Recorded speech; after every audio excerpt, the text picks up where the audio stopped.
পৃথিবীতে যত নিকৃষ্টতম পাপ আছে তার মধ্যে অন্যতম হলো হিংসা। কেউ ভালো করছে সেটা তার সহ্য হয় না, সে মনের মধ্যে হিংসা বিদ্বেষ পোষণ করে রাখে। এটাই কি ছিল আমাদের কাজ? আল্লাহ তাআলা আমাদেরকে একটা উদ্দেশ্য নিয়ে সৃষ্টি করেছেন, আর সেটা হলো ওয়ামা খলাকতুল জিন্না ওয়াল ইনসা ইল্লা লিয়াবুদুন। ওয়ামা খলাকতুল জিন্না, আমি জিন জাতি, ওয়াল ইনসা এবং মানব জাতিকে সৃষ্টি করেছি কেবলমাত্র আমার ইবাদতের জন্য। আর আমরা শুকরিয়া আদায় করবো, আমাদেরকে আল্লাহ তাআলা পরিপূর্ণ সুস্থতা দান করেছেন। আমরা কেন হিংসা করছি? কেউ ভালো করছে করুক, এটা আল্লাহ তাআলার পক্ষ থেকে তার জন্য নিয়ামত। আমি আল্লাহর কাছে চাইবো যে আল্লাহ আমাকে নিয়ামত দান করো। আল্লাহ তাআলা বলছেন নিয়ামতের শুকরিয়া আদায় করো, লা ইন শাকারতুম লা আযীদান্নাকুম ওয়া লা ইন কাফারতুম ইন্না আযাবি লাশাদীদ। আমার কোন বান্দা যখন আমার নিয়ামতকে শুকরিয়া আদায় করে, আমি তার নিয়ামতকে আরো বাড়িয়ে দিই। আর কোন বান্দা যদি আমার নিয়ামতকে শুকরিয়া আদায় না করে, আমি তার নিয়ামতকে ছিনিয়ে নিই। শুধু তাই নয়, আল্লাহ তাআলা এই আয়াতের শেষের দিকে বলছেন ইন্না আযাবি লাশাদীদ, তার জন্য কঠিন আযাব রয়েছে।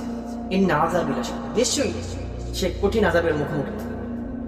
এজন্য আরেকজনের নিয়ামত দেখে আপনি হিংসা করবেন, মনের মধ্যে হিংসা পুষিয়ে রাখবেন, এটা আপনাকে জাহান্নামে নেওয়ার জন্য যথেষ্ট হয়ে যাবে।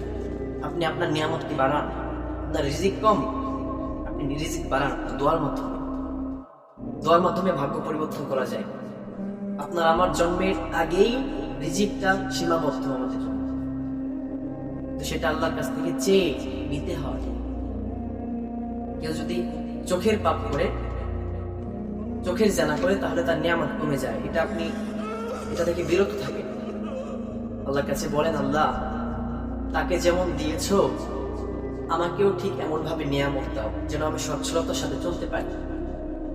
একজন মুমিন, একজন মুসলমান হিসেবে এটাই আপনার করণীয়।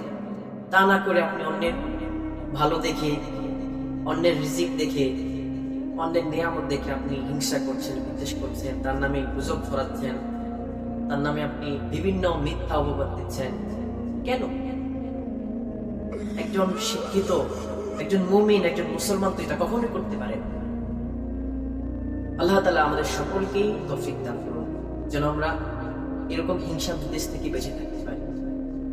আমিন।